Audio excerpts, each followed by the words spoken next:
road on us. Like I tell people, get on the train right now because Coach Paul got it coming. Because right now, the light at the end of the tunnel is not saying, don't fool. Get out there. I'm the incarnation where them Cardinals at, with them Cardinals on their glove and the Cardinal hat. I'm in the Cardinal sports zone, spitting Cardinal raps. Say it. C-A-R-D-S, let's go. Play 'em Cardinal game, get a Cardinal start. Play 'em Cardinal strong, leave a Cardinal mark, and if you get caught. Welcome to the Cardinal Pulse Show. I am John Hancock from Kentucky Sports Co. I'm here with Steve Rummage and Jeremy Wallman from CardinalSportsZone.com. Spit it out, so John. Long. I know. It's so long. It's been a while since. It's been about a month and a half since our last show we did at Cluckers, right before the NCAA tournament. Has something happened since we had our last show? I think it has. We've just almost. I mean, it was expected, but at the same time, of course, there's always doubts. You know, we're here now. We have the national championship. It's a totally new direction of what's going on with not just basketball now that we won the championship, but it seems there's a feeling of all of Louisville sports that, and we've kind of been heading that way, but now it's official. Now we're heading in the way that Tom Jurich, set out to have. Yeah. When he put all these people together, when he put all the coaches together, it seems that we're going in the direction that he wants us to go, and it's an exciting time. Yeah, I think Louisville is finally – I mean, we've known we've been right on the cusp of establishing ourselves as I'm not talking about a sport in particular, as a university as a whole. We've been on the cusp of just really getting out there. And with how everything happened as a culmination since January, with the Sugar Bowl, the championship, the national championship in basketball was great. We've been an elite top 6-7 program, all this time. Mm-hmm. When the Sugar Bowl, that happened, that was like the first time that we've been like, we can be elite in football as well. Mm-hmm. So with everything that's happened in these last 4 months, it's like the whole university as a whole has really placed itself up there to where, I mean, there for a while when you would turn it on CNN, you would be hearing about Louisville. You'd hear about Nickelodeon. You'd hear about Louisville. I mean, it was Louisville everywhere. So WWE Monday Night Raw. Yeah, exactly. On Monday Night Raw and wrestling, I mean, they're getting a shout out to Louisville. I mean, it was just Louisville has been everywhere and has really just thrown itself out there as a university as a whole. Absolutely, and I think the thing is, yes, we were elite in basketball, but it had been, since the '80s, since we won a championship, and some people thought that Rick Pitino, even Louisville fans, several of them were upset and they thought Rick Pitino wasn't going to be able to get over that hoop. And last year, we made it to the Final Four. There was, he's never going to get past the Final Four. And there's these doubts, but now those are erased. So we're back where we should be. And I think it's, the direction is great. That's why we have this show, the Cardinal Pulse Show. We have the greatest fan base. We have the greatest university. We have the greatest sports. And we just want to come together and have an interactive show with fans that you guys can interact with us. And we get the guests that you want to know, have the news that you want to hear. And so it's going to be a great show tonight. We have our buddy, former Cardinal basketball player, Perrin Johnson, is going to be on the show in the second segment. Got a lot of questions for him, and he always has great insight. He's been in it, and I think that's the biggest thing. And I can't wait to talk to him. Jeremy, you've been a part of the system. You know Louisville a lot.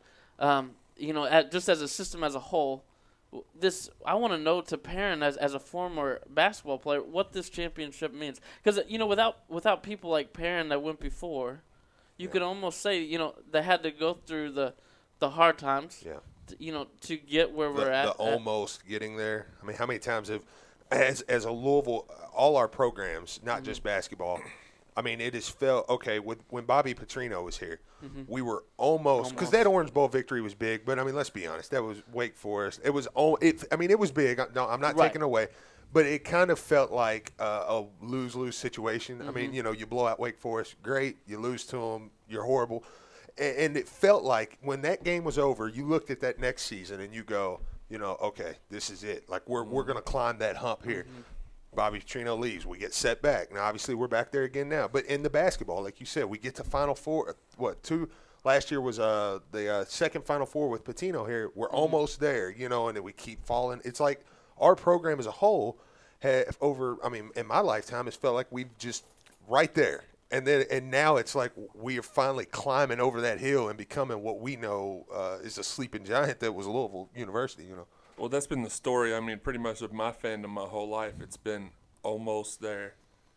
And, even Perrin, something we can talk to him about as well, he was a part of the most successful, as far as advancement-wise, run that we've had since I can remember. I mean, I wasn't really old enough to remember I remember some of the 86, but as far as since then, that was the farthest we went. And for guys like him and Francisco and Taekwon that were on that team, that season felt huge. But these last two have felt a lot bigger. To me, that not to get off topic too much, but to me, that team with Perrin, and this is something we can talk with him. Last year's Final Four run was great, as far as when we were in New Orleans. But to me, up until this year, that run. In 05, to me, was the best team or the funnest run that I remember. Personally. I guess talent-wise, if you look at talent-wise, that was the team that we thought that could do it. Yeah. Talent-wise, last year, most of us were surprised last year that we made it to the Final Four. Yeah. And most, if you would have told me before the season this year that we would have been able to win as many games that we did. It was surprising. Yeah. I knew we'd be ready for tournament time, but it was the domination most of the season, other than the three losses, and of course the overtime loss to Notre Dame. But other than that, we dominated. Right. We had our defense was second to none, and we were able to find scoring when needed. Yeah. To win games, but if you looked at it on paper before the season, you would go. Russ Smith is your starting guard. Who's Montrezl Harrell? Yeah. How good? Luke Hancock. You just weren't sure going into this season. Right. We definitely were. Nobody would question us being going to the Elite Eight or back to the Final Four. But to win it all and win it all the way that we did, right? That to me that would be shocking. Right. Yeah, I was iffy on Hancock also because I hadn't seen him a lot in college, but Montrez. I didn't know a lot about him when we signed him, but it seemed like a week or two after we signed him, he put up like 70 and 15 in the USA Olympic trials. He just went off, and that's when I was glad that we got him. But, yeah, this whole season has been, like you said, it's been up. It's just been a roller coaster ride. And it was different people stepping up at different times. Oh, yeah. When Kevin Ware went down, people were saying, are Louisville still going to be able to win without Kevin Ware? And I kept going, wait, when did Kevin Ware get to that point? Yeah. Right. Because there was most of the season, it just seemed till the end of the season that he came to that point. And it was surprising. I was like, man, I can't believe that this team has gotten to the point where people are thinking that we need Kevin Ware to step up. Yeah. Well, that's because he was such a key. In my opinion, it was because he was so key in that press. Absolutely. Yeah. He wasn't a big threat offensively. I've always known he was becoming that. Yeah. He was becoming that. He had the potential to be that. But as far as his defense, that's what really stuck out to me. And he was, I was worried myself when Kevin went down. I was like, great. We need him against the teams that are left. And, it just lit a spark that. Well, see, the crazy thing about this team was as the season, to start the season, I said, Gorgie, Siva, there's a couple guys that we cannot lose. Mm-hmm. As the season went on, though, you started to see, we don't really have an indispensable player. At that point, because everybody, in the Final Four game, we're down there in Atlanta looking at it going against Wichita State. Mm-hmm. At points, you're looking when Gorgie's coming in for Van Treese going what are you doing? Yeah. Get Van Treese back out there. And that wasn't a knock against Gorgie because he was obviously the best center on our team. I'm not saying that. But that just showed how deep of a team we were. And not to jump ahead, but, we're bringing back 7 of those guys next year. Yeah. So, the excitement level for me next year should be even more – or definitely as much or even more next year. I agree with that. Absolutely. And we'll talk about more about next year, in the segments to come. Of course, you can give us a call if you know our question for tonight. We love to interact with fans, and just the question is, what was the greatest moment or the most defining moment? I guess I should say of this year's basketball all season. I know for me, when I think of the most defining moment for this team, it was the Memphis game. When I think of we played on the road, Russ went down. It was a the refs kind of stepped back on both sides. Yeah. And it was a brutal atmosphere, and we were still able to as a young team still have things to work through on both sides of the ball, cohesiveness wise. They were able to still win that game. Yeah. For me, when I think about the most defining moment of this year, to get where we needed to beat Duke later on and everybody that we had to beat in the tournament, even the Big East tournament, that was the defining moment for me. Well, I think one moment that sticks out to me is the Pittsburgh game. We're coming, and the reason why is we're coming into that Pittsburgh game. Kevin Ware's just been suspended.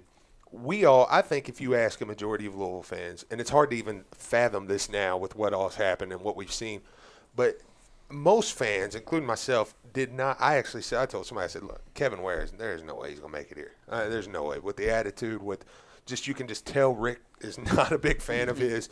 But that game, and Kevin had just been suspended, and he comes back against Pittsburgh, and Rick, a week earlier, Coach Pitino says, Kevin may never be with us again. Yeah. We don't know. Basically, not quoting him, but that was basically what he was saying.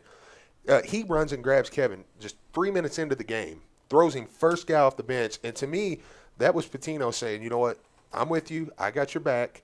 And from that point on, we could have lost Ware and lost a key component, and that would have been another typical Louisville season. But where we fall apart halfway through the season, lose a guy, and you're like, we can overcome this. But Ware comes in, plays well, steps up, and the rest, you kind of see where it went. I think we have a phone call. Who do we have? Oh, yeah, Tyler. Tyler, how's it going, man? Good, how are you doing?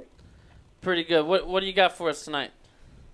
I was just going to say, I think the turning point of the season was in that second Syracuse game when Luke Hancock drilled that three in the corner at the very end of the game. I think from then on, he gained confidence, and we went forward as a team a lot. I think that was the turning point of the season. Absolutely. I agree with you, Tyler. I remember that shot very well. Yeah. Thank you so much for calling in, man. I appreciate your input. It's as I was thinking about tonight on the way here, of thinking about a defining moment.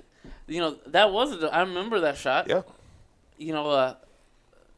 It definitely pushed us forward. Oh, Luke Hancock. I mean, because it took Luke a while for both his shoulders to heal. Yeah. I mean, before the season, I remember talking to him in the locker room, and he could not lift his arms above this point. He couldn't. Right. So he was shooting weird. He was passing weird. His defense wasn't as good because he can't raise his arms above this level. But just as you could tell, it was that it was that Syracuse game you went. Yeah. Oh, he looks 100%. He looks a lot better, and the team as a whole in that Syracuse game. Our problem up until there, and this is what I think we had all screamed at our TV at one point and said, this team cannot finish out close games. Yeah. And we just, continuously, they cannot play close games. Mm-hmm. And that Syracuse game, we seen it because Syracuse was extremely talented. Oh my goodness! I mean, well, they went to the Final Four. But outside of that, they were so underrated all year. And I know they were in the top 10, but to me, talent-wise, they were one of the top 3 talented teams in the country. And in that game, they cut it. They just kept it at 5. And that team, you seen our team in that game. And that 3, going back to what Tyler was saying, that 3 kind of was the one that kind of put us over the top there. And we pulled out a close game there. And I think that kind of, we all, after that Syracuse game, was like, okay, we can have something here. So breathe a little bit easier. Yeah, a lot of people were harsh on Luke the entire season because they didn't really understand what was going on. Right. I mean, we understood because we knew what was going on behind the scenes. But I mean, when he held up 100%, you were able to tell. Yeah. You knew when that. Looking back now, you could say, oh, this game right here, this is when he was near 100%. Yeah, and a lot of people didn't know. And the expectations. Rick Pitino was talking about he was the second coming. Oh, yeah. So he was the most complete basketball player. Absolutely, he's a complete basketball player. There's no doubt. Yeah. But we weren't seeing at sometimes hints of that. That's You know, true. and so I mean his turnovers were high, his missed shot. I mean he was. Yeah. You know, we were all like, well, maybe this is just one of those Rick Pitino smoke. But you know, by the end, you went, oh. Yeah. Okay. Now you see why he's the captain. Now you see the work that he put in, the concentration that he puts in the game. I mean, he's unfazed. Yeah, it's the he's little unfazed. things too. You know, Kevin Ware goes down and the shot that everybody remembers the players falling on the ground. You know, and being. But the one thing was, I mean, you've seen Luke's character. Luke was the first guy, runs straight over there, gets his hand on Kevin Ware's chest, starts to pray for him, starts to talk with him, starts to just do what a leader would do. Not saying the other guys aren't leaders. I mean, that's something you watch. It takes your a best special friend. person to do it. Right. I mean, me personally, I would have been, Shane Wayne or Peyton, who's not looking. Right. You know, because I remember I didn't look. In fact, my wife said, "Don't look," know, and I didn't know what happened until second because I was not watching. Luckily, because it would have because and I think everybody said that was a motivating thing, and I think the most motivating thing, the most amazing thing out of that is I remember Rick Pitino saying he wants to talk to you. Yeah. And I'm thinking in my head, this is a 20-something-year-old kid. Who, his legs sticking out, and he has the gumption, the audacity to say, still be able to talk to him. And he said, a lot of that was because Luke came over to him and calmed him down and was there by his side during those starting moments that he was able to calm down and say, okay, I need to talk to him because they're obviously upset. Yeah, well, I mean, and that's where Kevin Ware's came from. Not to jump off of Luke onto Kevin, but Kevin Ware's come from the point of a kid that was – because to be – okay, let me start out to say this. To be named a captain under Rick Pitino means a lot more than absolutely. What some coaches just say, okay, these are our two captains. Here's our seniors, they're our captains. Yeah, Rick really puts emphasis on who's a captain. And you're looking at a kid in Kevin Ware who at the beginning of this season, like I said, this kid will never make it. There's no way he'll ever be here past this year. To where after I believe he'll probably play this season. If he plays this season, you're looking at him going into the next season as probably a team captain. And we're going, ACC. Yeah, in the ACC, leading our team. So, I mean, that's just a huge – the transformation we've seen out of Kevin Ware was something I think we all wanted – we've waited to see a player do that. We wanted to see Derek Character do it. We wanted to see some of these guys do it. And we've seen him completely turn around from a kid that was going to get kicked off this team to leading our team. Right. And, I mean, we've seen Rick Pitino be able to do – I mean, obviously, you mentioned Derek Character, but we've seen kids like Edgar Sosa who had, not really off the court issues, but he had. They didn't mesh. Him and Pitino didn't mesh, and Pitino did his Mr. Miyagi thing, and Sosa's straight. And for every case like that, you've got the Brandon Bender case where the guy's just sent packing. Yeah, that's a special. Well, I mean, I think.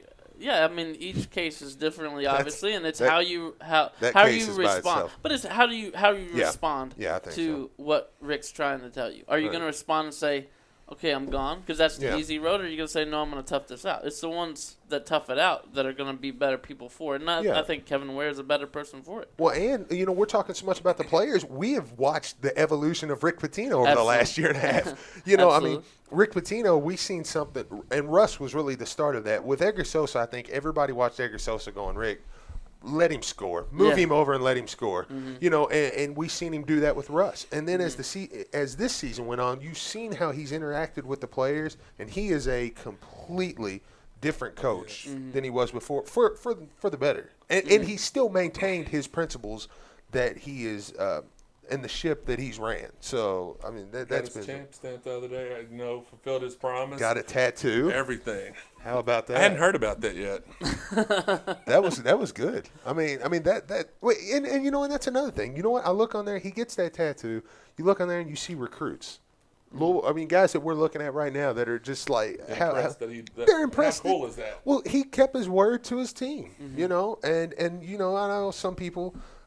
John Calipari's daughter, who was it, Aaron Calipari, got on there and said something about it. One thing to her, too, if you don't want to get talked to back bad, you should probably keep your mouth shut. I shouldn't say it. Yeah, you probably just shouldn't say something at all.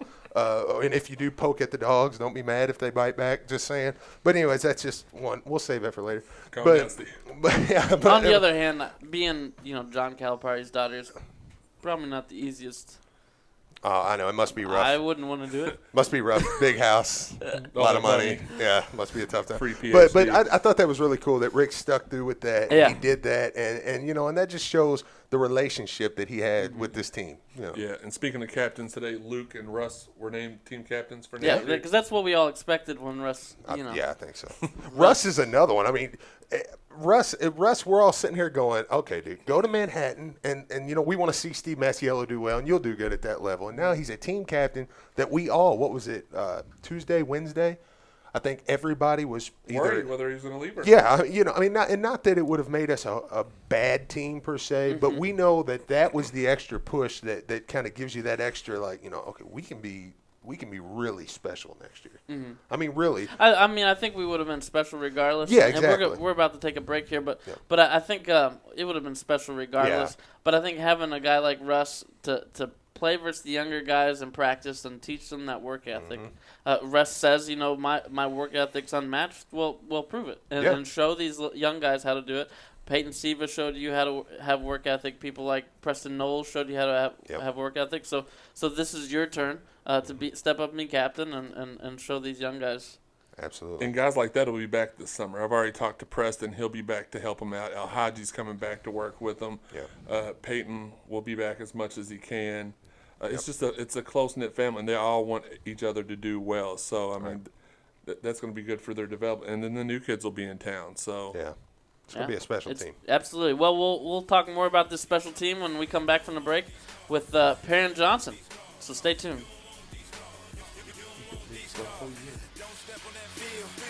Faces like mine, and if you don't plan on getting hurt, don't line up on that line. Send y'all to the crib with another L on that record. Oh, y'all going ham? I make y'all my breakfast. Go ahead, scramble that quarterback, and I turn him to pancake. Y'all front line is sugar. I wouldn't put y'all on my cornflakes. Huddle up, call a play.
told him the same thing. And the only thing he gotta worry about is looking out for that Gatorade. So anybody in front of us, we guarantee to win.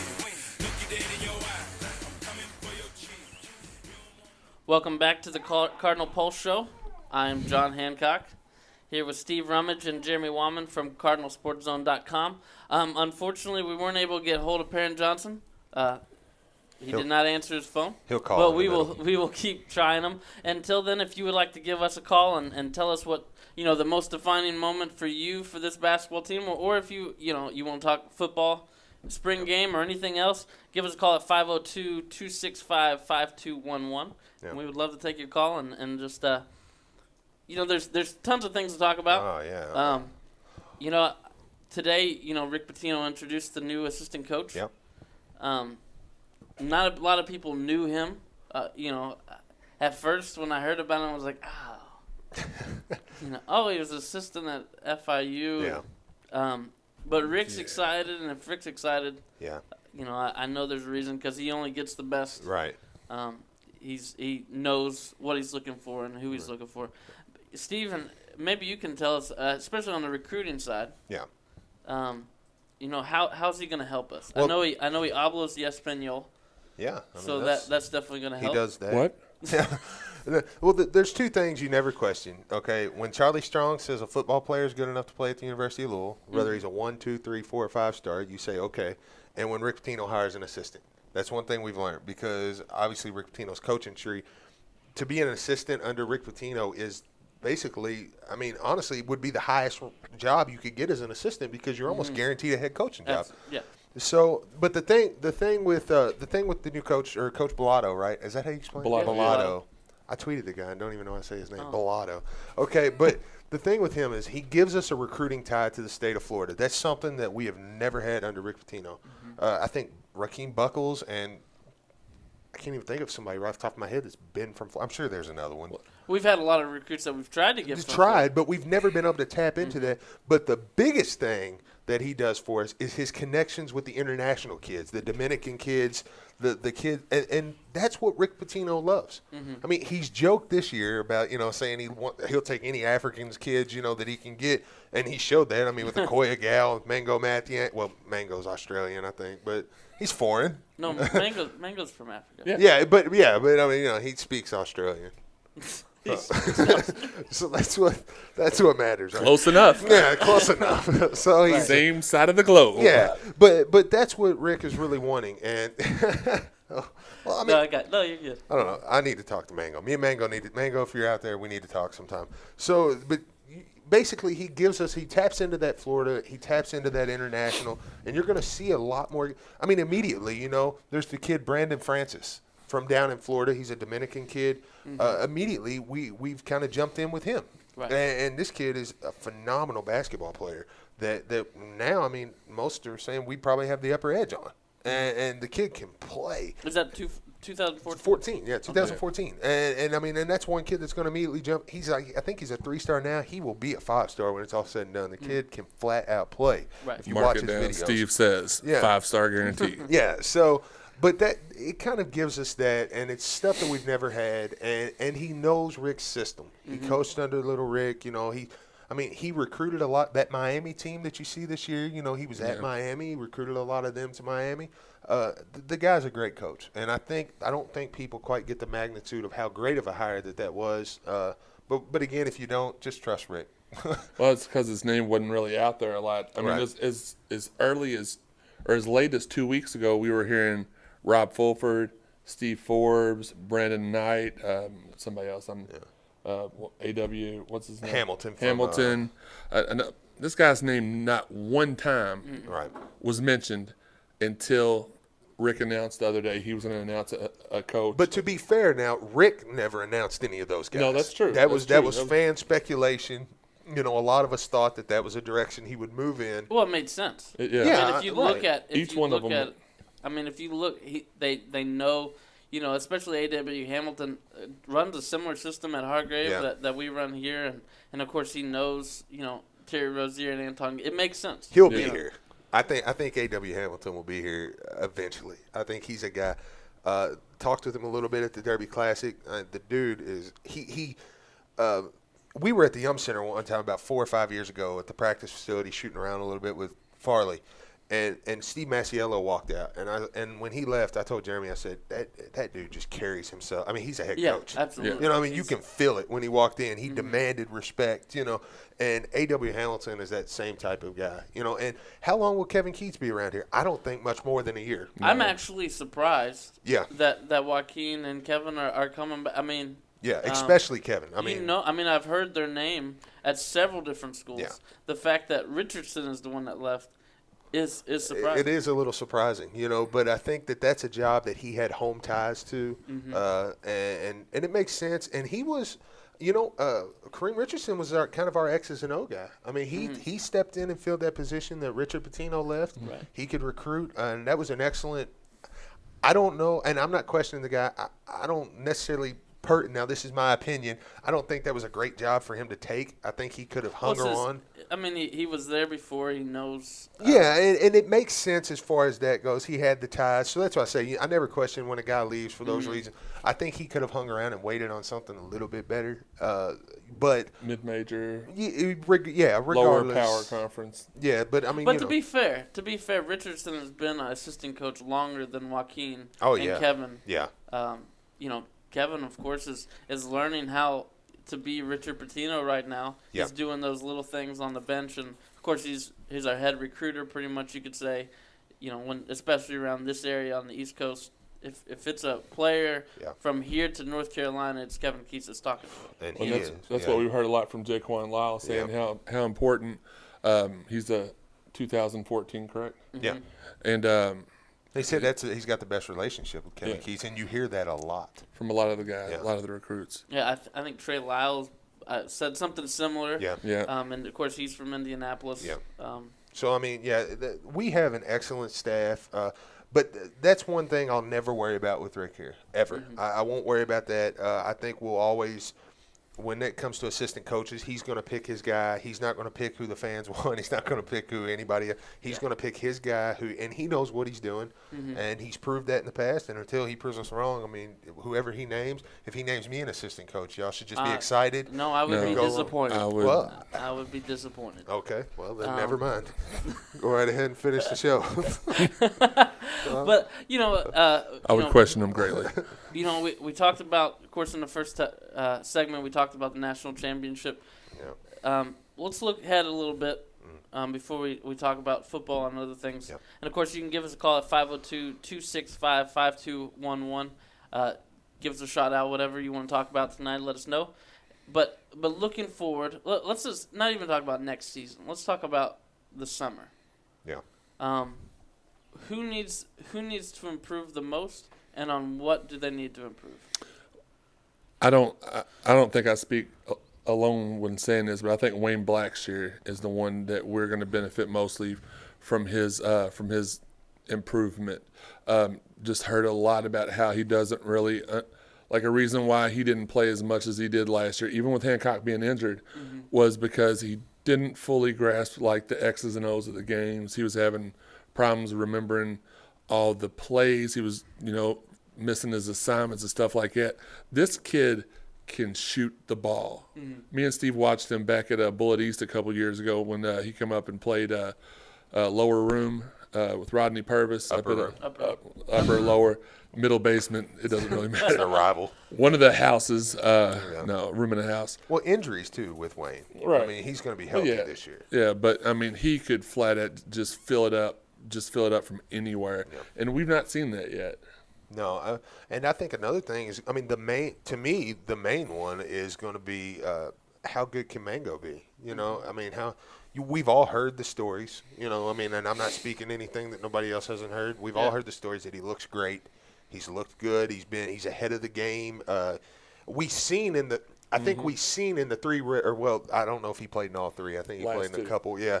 We've seen in those games that he was every bit as good as Gorgie or better than at that stage in Gorgie's career. I would say a lot better. Yeah, I mean, Gorgie said that he's more athletic than him. Yeah, Mango Rick said Pitino that. said he's one of the fastest, on the team. On the team, yeah. And you're talking about a 6'10" kid who's the fastest guy on the team. And, that says something. He's athletic. He's big. Of course, he's going to have to play physical, and that's what I heard Yeah. was the biggest issue. Yeah. Is that he couldn't be physical with Gorgie in practice. Of course, Van Treese was mainly the one that guarded Gorgie. Right. And, of course, we know Van Treese can be physical. Can Mango be physical in the league people that we're going to play? And, of course, today, Rick Pitino, of course, we heard we're going to play North Carolina. Of course, we're going to play Kentucky. And there's a chance, he said there's, another one on the horizon. A lot of people are saying is Indiana. Yeah. So if we're going to play those teams, we're going to need a physical presence on Well, the good news is we're not going to have the wear and tear of the Big East this year. That's one thing. I mean, we've heard a lot about Kentucky and them talking about going 40-0 and different things like that. But and I think that's just appalling that anybody would just be so sure that they're going to go 40-0. But if you're going to talk about them going 40-0, then why don't you look down Louisville's schedule with what Louisville brings back and say, why can't Louisville go 40-0? Absolutely. I mean, if Louisville beats North Carolina, beats Indiana, beats Kentucky, obviously you're talking about a different Indiana team if we play. Oh, yeah, much different. Yeah. Of Well, course, you're with assuming North Carolina, you're getting a lot of players back. and possibly if they add Wiggins in the fold there, too, I mean, they're going to be a top 5 team. So, I mean, it's not going to be easy. But if they get out of conference and they step – to me, you look at that conference next year, and while it's not going to be pathetic, I mean, you're still going to have 4 or 5 ranked teams. But to me, honestly, you got UConn, you got Memphis, and you got help me out, Cincinnati. Marquette. No, not Marquette. Marquette's out of it. Cincinnati. Those 3 teams, to me, are the only 3 that – I mean, if Louisville shows up and doesn't just look over a team, them are the only 3 teams with the talent to even – challenge Louisville at this point. So why is it so crazy to think that if Louisville gets out of conference undefeated, that they can't run the table? Absolutely. And it would give them something. I just don't think. And I agree with you. You play the defense that Louisville plays and has to learn. Oh, I agree, and that's my point. Unless Russ Smith comes in scoring 25 points a game, which I just don't think he'll have to do. I think his stats, at least scoring wise, will be down. Yeah, and I think it's crazy for anybody to call that 40-0. Because I mean that's just. But if you're going to on one side, I don't see why it's crazy for a Louisville fan to say, hey, if we make it out of conference, it could be. It could be by January. If we haven't lost by January, these guys are going to start to know the defense. They're going to start to feel. Louisville starts to kick in about that time. I'm just saying I don't even really want to talk about 40-0. Right. But in January, if we're sitting there undefeated, if you want to bring it up, then we can start sniffing it a little bit, Who do you guys think have the easier schedule of the 2? Well, I mean, when you look at If you look, I don't know, because Florida's going to be amazing. Florida's going to be very good. Man, they got Chris Walker, and then they got Casey Hill. Casey Hill. Also got the transfers that become eligible this year. Goodness. Dorian Finney-Smith and DeMontre Harris from South If Carolina. I, They may add Eli Carter, leading scorer in the Big East. Yeah. Last year. Yeah, for Rutgers, there's a good chance that. And if think he it's and I between say them they'll and add Alabama. him is because surely the NCAA is going to grant them Rutgers kids. I would surely you would hope Mercy. Yeah, You I would mean, hope so. so, You would hope so. yeah, If not, then shame on them. yeah. I mean, then Florida's going to be. Florida's going to be a heck of a team. And Kentucky plays out of conference. They got Michigan State right off the bat. Everybody right now is calling Louisville, Kentucky, Michigan State as the best 3 teams in the country in no certain order. And I mean, I would agree. Yeah, but at the same time, as we saw this year, Michigan State takes a while to become Michigan State tournament ready. They always stink in the beginning. They always play hard teams like North Carolina and such in the beginning, and they always lose. Yeah. Well, the one thing Michigan State's got going for them is they don't bring in anything new. So, I mean, they bring back their exact same team. So, at least one thing they won't have to do is mesh in new players. I mean, they literally bring in 2 recruits and they're 3 stars. I mean, and not saying that's horrible, but these guys ain't going to contribute, majorly. So then who would you say had the tougher schedule? Wouldn't you say Kentucky had a tougher schedule than Louisville then? If you put Florida on their schedule twice and Tennessee's going to have a better year this year. They probably do. I mean, it's close. It's close because it's comparable. It's hard to look at that now because you're going to have to say, okay, we may be saying this, and I may be saying, well, these are the only 3 teams that can do it. And then mid-season, you may go, oh, Temple's got 2 losses, 3 losses. Well, Marquette's top. They're Marquette is not in our conference anymore, Jeremy.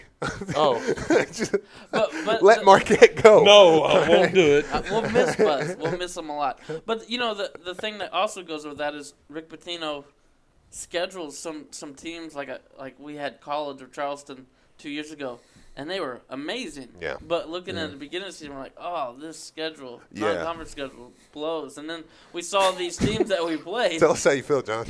Let's not forget Marquette, though. But at the end of the season, though, you look at that non-conference schedule and you start watching the NCAA tournament and you go, oh, we know that team. We know that team. That's the thing I think we're starting to learn. It's not like that. College basketball is not like that anymore. Yeah. College basketball, you can't say, oh, Creighton's on your, you know, or you can't say, oh, College of Charleston, or you can't say Gonzaga. You know, these teams, speaking of it also, Gonzaga's going to be 10 times better than they were this year. Yeah, they're going to be tough. And, you know, well, they lost Kelly Olynyk. That's going to hurt a little bit. Yeah, they did, but they're bringing several transfers. You know, including Angel Nunez. So I mean, I think, and he'll fit perfectly with that system. Oh, yeah. Well, and you know, in the rankings that are out, I think Louisville's going to start out number 2.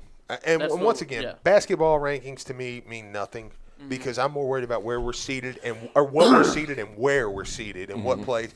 And I think there's a regional in Indy again next year, believe it or not. I think Indy got it twice in a row. Before I'll have to look at that, but I'm pretty sure Indy's got one again next year. If so, that could be a big storyline going into this, you know, because could Louisville and Kentucky both end up there? I think they both end up with ones. But regardless, it looks like we're going to start out ranked number 2. But the fact to me that it's so and look, I'm just going to be honest. The fact to me that it's so blatant that they're acting like it's so sure that we should be number 2. Okay, here's the problem I have with that. Matt Jones tweeted the other day and said, you know, that Louisville fans, you know, they praise Siva and Gorgie all year, but now it's no big deal that they left. Okay, so my thing with him was, you know, you say that we're nuts for believing we're number 1 for bringing 7 guys back in a top 5 recruiting class. But we're supposed to believe that they're so easily ranked number 1 on the fact that we just watched a group of freshmen fall flat on their face in the NIT.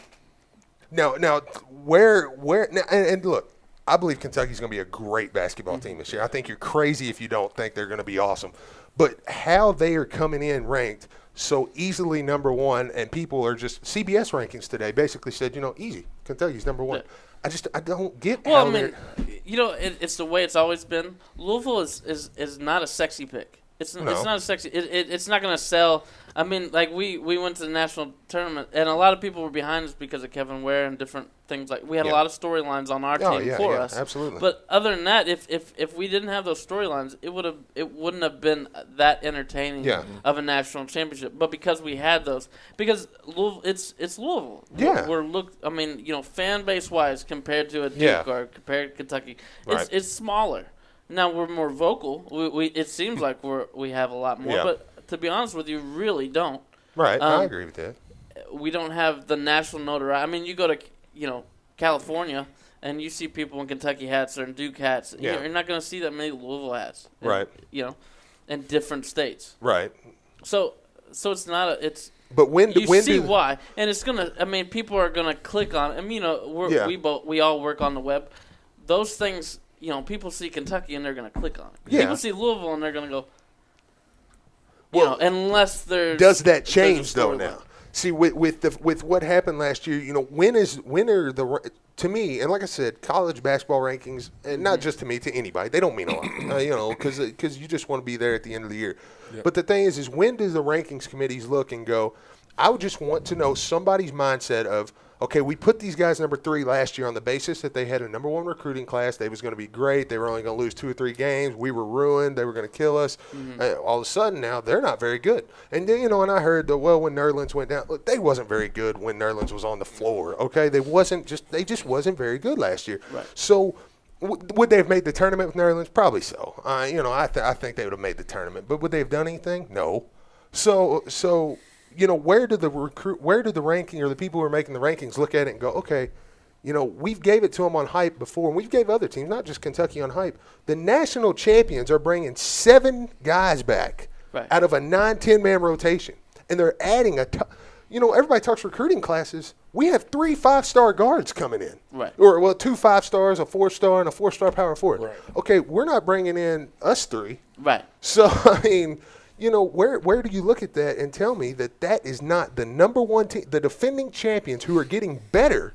you know, and I understand if everything falls into place, which we don't have a lot that needs to fall into place. Right. So how can you tell me they're not number one? But you have to admit, though, that question mark at center position. I mean, Gorgie Zhang is someone who can pass, block, score. But Kentucky has question marks at all 5 positions. Absolutely. I get that. Yeah. I'm not saying that. But I'm saying if you're looking at it from their point of view, yeah, you know, people still doubt Russ Smith. They do. They do. Right. I mean, he scores on everybody, and he hasn't been people taken doubt seriously. him. Yeah, you're right. Even now, he's not taken seriously. Right. Because some people would say, "Oh, Peyton Siva made him better." Yeah, or there's different people things that like say that. Or they'll say they're wrong, but people say that. he scored that many because he shot so much. Right. Or he stole that many because he fouls every single time, and right. they can't call it. Those are the arguments. Yeah, I mean, they doubt Russ Smith. Yeah, they're wrong arguments. People still doubt. People still doubt Shane Bohannon. Yeah. Well, I think Louisville fans. I think us three at this table. I think everybody is going as good as Shane looked, and Shane put us on his back in the Final Four. Right. He did. But every Louisville fan right now is going, if Montrez has a whole summer, is he not going to be the better forward? I think we have all said, and that's nothing against Shane, because when Shane is focused and ready to play, there is nobody that can stop him. But you have to admit, there was a different mentality. I think Rick used him differently. Yeah. From Shane's freshman year to now. Yeah, I think so. To this year, Shane looked leaner. He did. I think he was uncomfortable in his own skin because he looked differently. Right. He felt differently. He was smaller. Well, Rick knows he needs to play the 3. Right. He needs to play the 3. In the pros. And so he needs to learn how to be that 3. Right. And so that's going to be, hopefully I would like to see, now that we have Okoye Agao as the backup power forward with, Montrezl Harrell.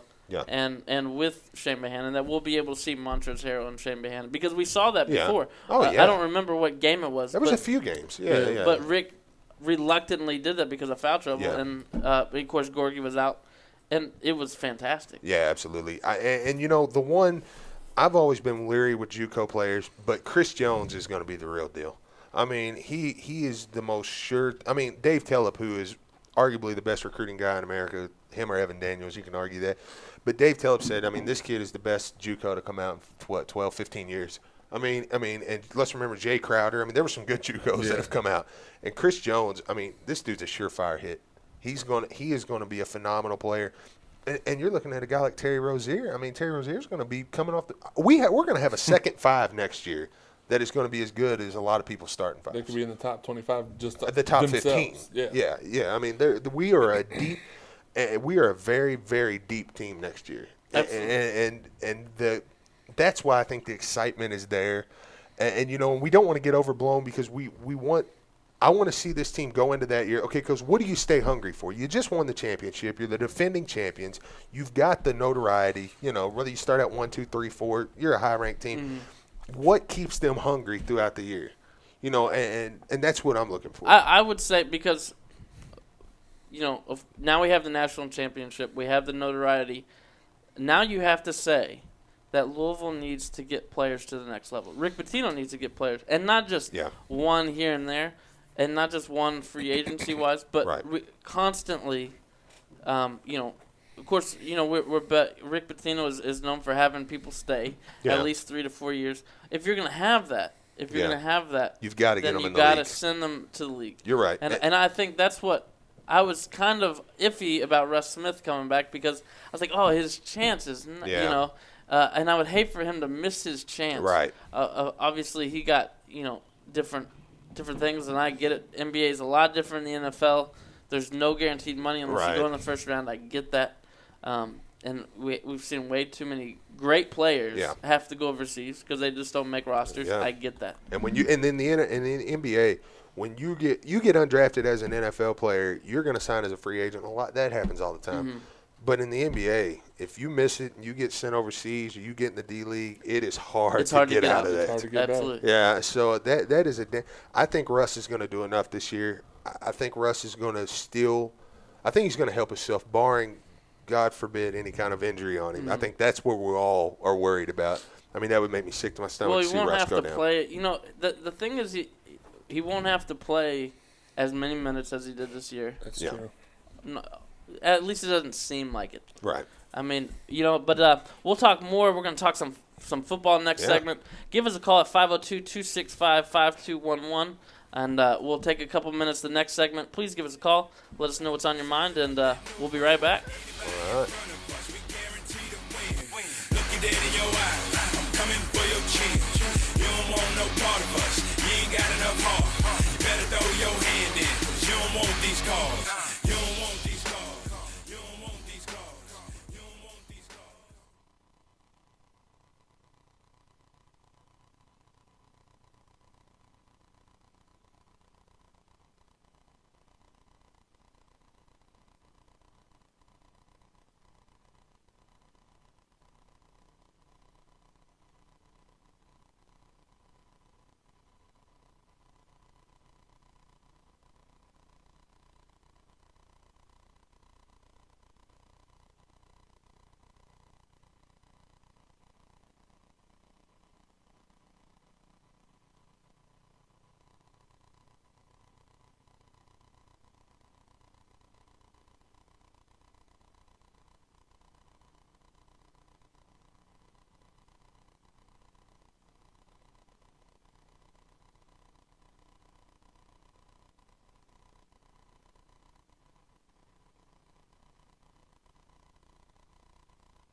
Don't step on that field. It's a game faces like mine. And if you don't plan on getting hurt, don't line up on that line.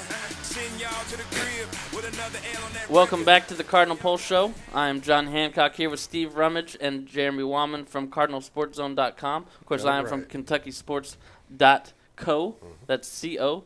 We're streaming live, of course, as you probably see at the top of your screen. We're streaming live on LiveSportscaster.com.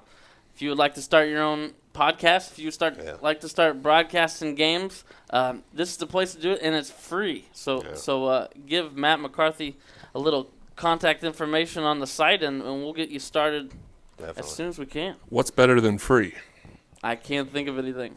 Nothing. There's a first. And you know, it's top of the line. You know, it really tons of things. Matt's doing awesome stuff with the site. So you can do about anything. It really is. We're here in our last segment, right. And give us a call at 502-265-5211. Tons of things to talk about. A lot of exciting things, and you know, coming into the summer, we're hoping, you know, the Cardinal Pulse Show, we're going to get great guests. We have a lot of guests lined up. Yeah. Of course, we had Perrin lined up today. Happens. He's a busy man. Yeah. We'll talk to you later, Perrin. We'll talk to Perrin later on. The last time I called him 1450. That's the last time. You can catch him on 1450 most days. Yeah, he's good. Perrin's good. Yeah. He's got a good. And of course, you can follow him on Twitter, and he always gives great insights. So make sure you do that. Yeah. Last segment, guys. We're done with basketball. Let's look forward. Okay. You guys went to the spring game. I was unable to make it due to some prior engagements. But what's some things that you noticed? What's the main thing that you noticed that you can say? Well, I mean, I think the main thing was the light. The light going out. That was the first thing I noticed. Sorry, it threw me off. Turned into the Super Bowl day all over again. We're trying to recreate big moments in history. So I'm about to go over and hit a shot at the free throw line over our producer, Matt Leitner. Anyways, sorry, Matt. I'm done. Look, I'm done with basketball. Sorry, I'm getting boiled up. The main thing I think I noticed was the fact that Dominic Brown has come back, and it looks to be better than he left. Like I've said this before. See, people think Dominic Brown had this huge season-ending injury, and Dominic Brown was okay. I mean, Dominic Brown probably could have went towards the end of the year. Yeah, I think 6 games into it, Charlie Strong was saying he could play right now. Yeah, but why? But I mean, we had plenty of. Why burn it? We're not going to win a national championship last year. He knows that. Why burn it? Keep him, and maybe Dominic Brown leaves after this year. But if not, you got him another year, which is going to be, is going to be really helpful. But the fact he come out and he looks phenomenal. I mean, he looks like you can tell that dude has been working. He looks like a running back now. Yeah. He looked kind of awkward before as a running back, like he was just a big bruiser that just could run over people. He looks like a running back now. Well, and think about it. And I remember talking to him before last season, before he got hurt. He was bulked up, and he was, he said, I spent most of my life practicing at quarterback, and it's different. You work out a quarterback a lot different than you work out somebody that's going to get hit for sure every time he gets the ball. Yeah. He looked differently. His attitude towards he was excited. Yeah. It was unfortunate that he got hurt, but I knew that he would come back, and to think about it, you have somebody who is really a dangerous weapon. Oh, yeah. And he's not even top 3, top 4 dangerous weapon on your offense. It's true. My goodness. Because people cannot. I remember Bedford said the other day, people can't stop Devontae Parker. No. Because Bridgewater's going to get him the ball, and he said it's not my corners. They're doing everything they can. They just can't stop When him. Parker we seen it, like, for instance, in that Rutgers game. Teddy, one step back, throws it in the end zone, throws it into double coverage. Right. You're looking at that throw going, what in the world? And here comes Parker. I mean, when Parker wants the ball, you're not going to stop him.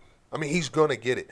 And we – to get into the receivers, I mean, my goodness. I mean, I think what we've seen out of Robert Clark, I know he dropped the first 2 passes, but then he had that huge catch, a 32-yard catch, and Gerard Hollyman just laid the smack on him, and he railed that one in, and he needed that. I think that kind of nobody wants to be what Josh Chichester was too. I mean, he dropped a couple passes. Yeah, well, I mean, look, Chichester was great. I'm not knocking. I mean, he did a lot good. But he dropped a couple passes early, and that dude was not going to do anything right in the fans' minds from that point on. No. Robert Clark comes out, drops 2 easy passes, and you start hearing people already kind of, oh, no. Yeah. He catches that one, and people are like, oh, okay, this kid's going to be good. And you bring in him, Robert Clark, Devontae Parker. You got Copeland back, who was one of our best receivers last year. James Quick is coming in, who's going to be one of the most dynamic playmakers. Zeke Pike, Gerald Christensen. I know at tight end also, but Christian is receiving wise. It's just we're gonna be able to pick any part of the field and just say, go get it. Yeah, and then you do that, and you got Power and Dominic Brown, and then you bring in Sonoris Perry, Brandon Ratcliffe. I mean, how good did he look? That was my surprise. And Corvin Lamb. I mean, Corvin Lamb's. I mean, I can see people were knocking Jeremy Wright for not getting drafted the other night. Honestly, I can see why he didn't come back.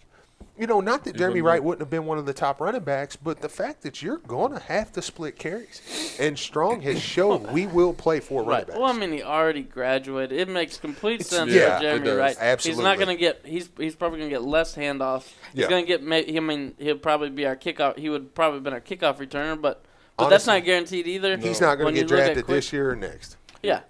So, I mean, it makes complete sense. Yeah. He signed with the New York Giants. Good spot for him, to actually. Absolutely, really, Good absolutely. spot. It really was. Yeah. I mean, either way, you're gonna have to work to get on a roster. So it's Why not? Yeah, I agree with that.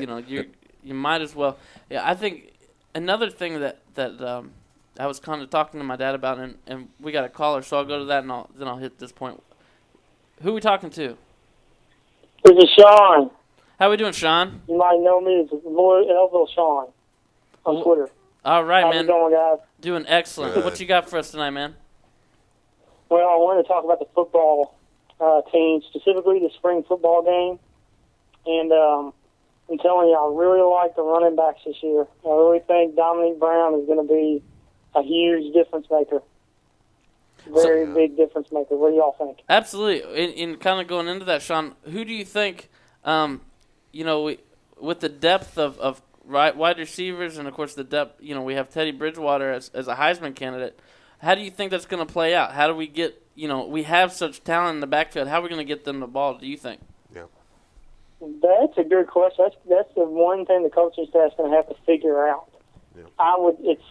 You're going to have to really give Bridgewater the reins and let him make decisions. I think he can do that. He's a really smart quarterback, much like Peyton Manning, I think, in that mold. And I think he can make the decision on the field, whether checking their run or checking to a pass. Completely. So I think you need to start letting him kind of take the reins a bit. I agree, Sean. Thank you so much for calling in, man. Yeah. This is going to No be problem. Sorry, didn't mean to cut you off. This is going to be a running back stable that we've been blessed enough for it to happen a couple times. We had Michael Bush, and then who was with Mike? We had Anthony Allen. Oh gosh, we had Colby Smith. Lionel Gates, Eric Shelton. Powell. And then the other time I can remember was back when we had Eric Shelton and Frank Moreau and Tendai Cherisika. That's who this group reminds me of. You had the little bowling ball Cherisika, as in Radcliffe. Right. You got the power backs, and then you got the guys that can just do both. And But is what that stable didn't have, and this is what Sean kind of touched on, and this is one thing I was going to bring up. Teddy Bridgewater is the best quarterback in the country. Yeah, no doubt. And Johnny Manziel may be the best playmaker in the country. I mean, he's phenomenal. Stuff he can do with his feet, but Teddy Bridgewater is the most accurate, true quarterback in the country. You have to think, okay, I know he said if the team wins, the Heisman stuff will come, and he's right. The coaches say the right things.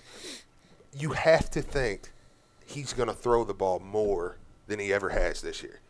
In order to the Heisman does so much more than just for Teddy Bridgewater. Mm-hmm. If Teddy wins the Heisman, I mean that does huge things for the entire program. And you got to think that they're going to let him go out and throw the football this year. Right. There's going to be games. Look, our schedule's not good. There's going to be games we're going to be up 3 or 4 touchdowns. How long do they let him stay in and throw the football as opposed to where before? What was it, Kentucky last year? Teddy's out in the third quarter.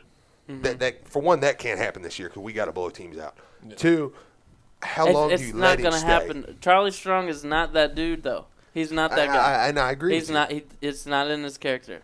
I mean, I've seen every single after game press conference. Yeah. He's just not that guy. Right. He's just not that guy that's going to blow teams out. Now, I think what you will see, and this is why I think Teddy Bridgewater will win the Heisman. Mm-hmm.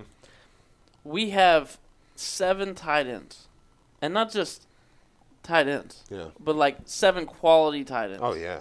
And it reminds me, and I was talking to my dad the other day, and he brought up an amazing point of it reminds him of New England a couple years back when they used a double tight end set, and they had talented wide receivers, but these tight ends were so fast and so physical that linebackers couldn't keep up with them, and they would be wide open in the middle, and that's where they got the long yardage. Right. And I could see, I mean, Gerald Christensen, from all accounts, is Teddy Bridgewater's, other than Devontae Parker, his favorite target right now. Well, and you got Christian, who is a phenomenal athlete, and you got a guy like Ryan Hubble. I mean, we've seen him take 80 yards to the house last year against Temple. Yeah. I mean, and I'm with you. I think Teddy wins the Heisman this year. I think as long as we don't fall flat on our face in a game or two, and will we go undefeated? I don't know. Will we lose more than 2 games?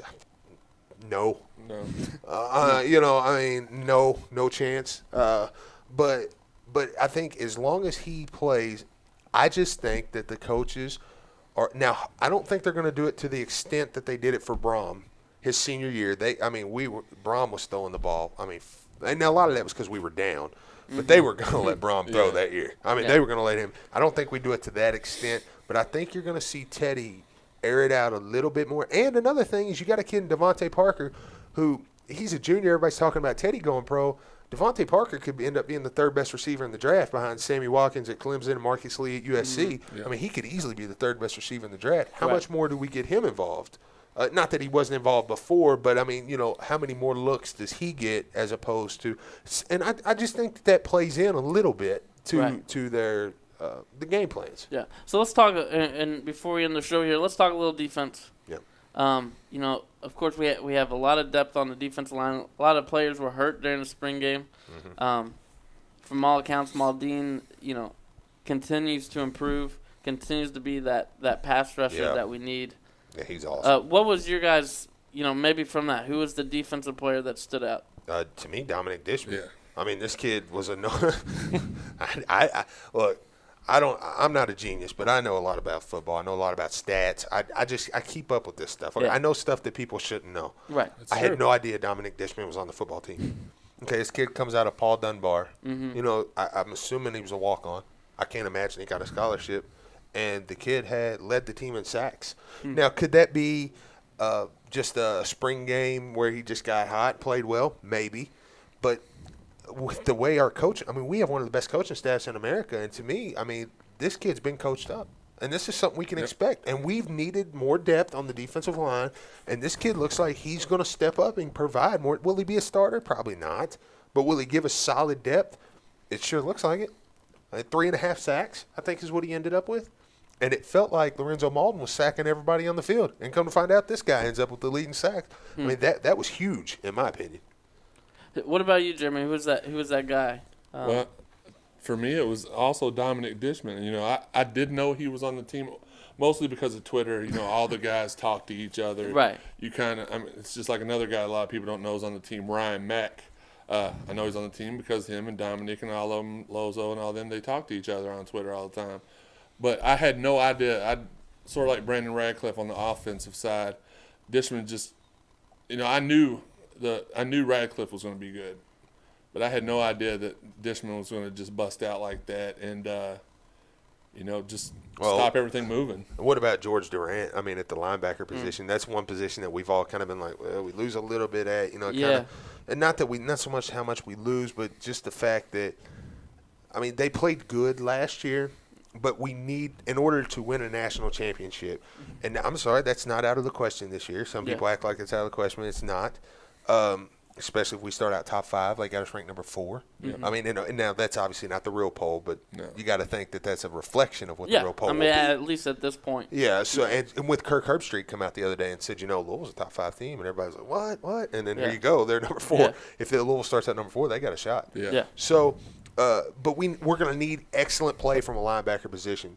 And George Durant, he come up. He's an upper class. I believe he's a senior. I think that's right. He's got to be a senior. I think that's right. I think he was a redshirt junior last year, if I'm not mistaken. So, but he played really well. I mean, he took one, scored a touchdown. Played well. James Burgess stepped up playing well. Preston Brown is the one surefire hit. I mean, he's going to anchor down that defense. He's solid. Keith Brown, who's going to step up and play. I mean, the linebacking core was impressive. Yeah. We know our DBs are good.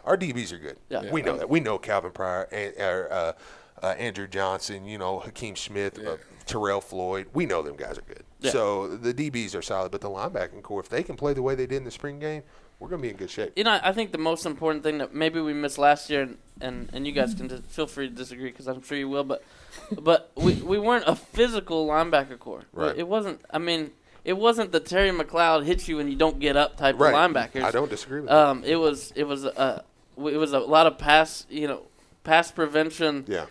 Keep the big plays out. Almost use Keith Brown as an extra safety. Yeah. And less as a linebacker.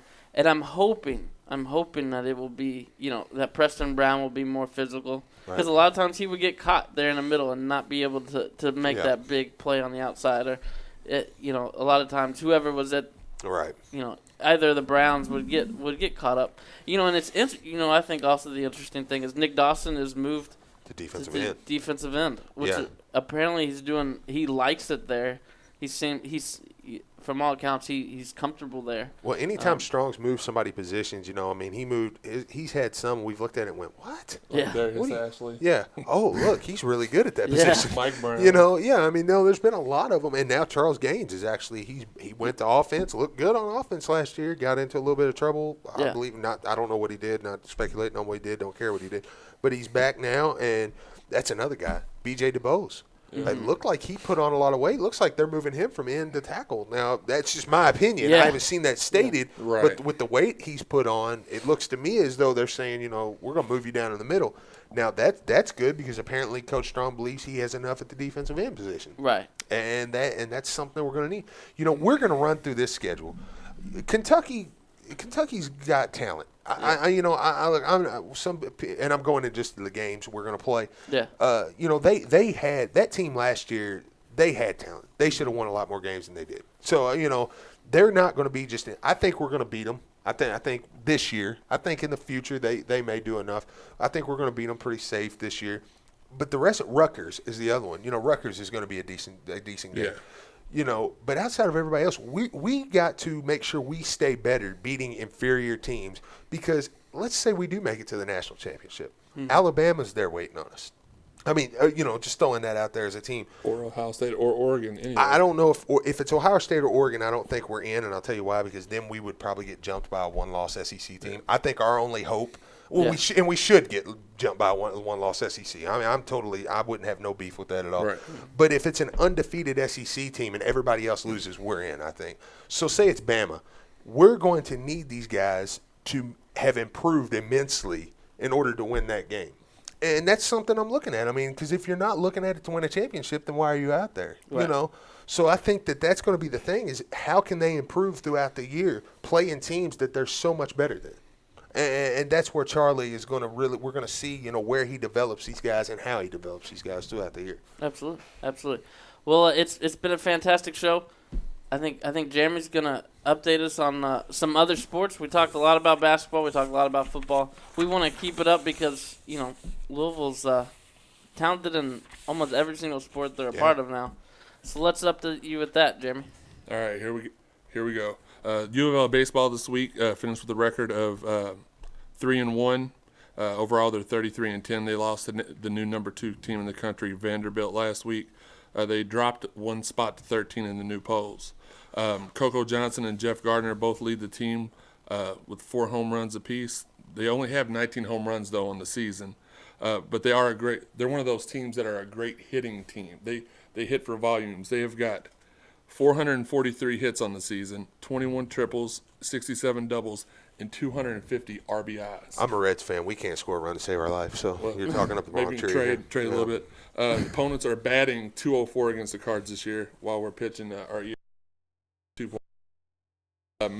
Their next game, though, we're playing Western Kentucky tomorrow night here in town. And that's a beautiful stadium. Jim Patterson. Amazing. Never had been in my life until 2 weeks ago, and I've been to every home game since, and it's just amazing. Men's golf, they're currently competing in the Big East Championship. They're tied for 5th. Men's and women's track, their next meets are on May the 3rd in the Big East Championship. Women's golf finished 2nd in the Big East Championships and are going to be going into the regionals May 9th through May 11th. Lacrosse, this was a big year for our lacrosse team. They went 8-1 at home this year, which is the best mark in school history at home. They went 3-0 this week, outscoring their opponents 45-21. Rowing, that's a fairly new program. It's only been around for about 12 years. We dropped one spot this week somehow after beating number 19 Cornell, number 14 Clemson, and at the Clemson Invitational. Next up for them is the Big East Championships also. That's one thing moving into the ACC. A lot of the sports in the ACC, the lower tier sports, like rowing, lacrosse, field hockey, the women's sports are just amazing in the ACC.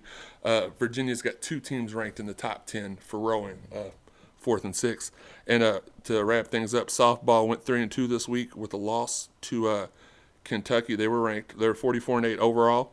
They finished up their regular season with 3 at Notre Dame, which is the conference leader right now. Starting on Saturday, the Lady Cards themselves have actually out-hit the men's Cards, they've hit 53 home runs this year. They've only given up 16. Tanner Fowler leads that team with 8 home runs on the year. So you can tell, 53 home runs. The leader's got 8. That means they're all just completely tearing the cover off the ball. That's nuts. The Lady Cards have 323 RBIs themselves, which is more than what the men had. They got 101 doubles, which is more than what the men had. Their starting pitching has a collective 1.98 ERA, and the pitchers that are on fire right now are Raquel Lecoq at 19-4, and Cardinal, she's at 25-4 right now. That's a lot of information. Back to you, John. Thank you, Jeremy. That was fantastic. Good stuff. We got a lot of great things going on. Summer's long. And what we want to do at the Cardinal Pulse is just give you that one show that you can look forward to, get the information. Most of you all follow us on Twitter. Let us know what the guests that you want to hear or news that more information on certain things, and we'll be sure to get it to you as the best that we can. We're hoping, of course, maybe to make a couple trips out to different places and do our show there. So. Continue, and we'll keep you updated on when our next show next month will be. Check out, livesportscaster.com to get started today. Tons of things on there. All the shows on 1450 are on there. A lot of basketball games and a lot of great things coming on that we're going to be announcing very shortly. So stay tuned, and thank you so much for those who called in and for those of you who watched. We'll see you next month. Get the ball, run away, back up, look away, go long, end zone, celebrate. Fall back, I got a point to prove. Ballin' like I got nothing to lose. Yeah, I got your number. Keep your phone on, I'ma call it soon. Coach said this was my year. I told him the same thing. And the only thing he gotta worry about is looking out for that Gatorade. Anybody in front of us, we guarantee to win. Look you dead in your eyes.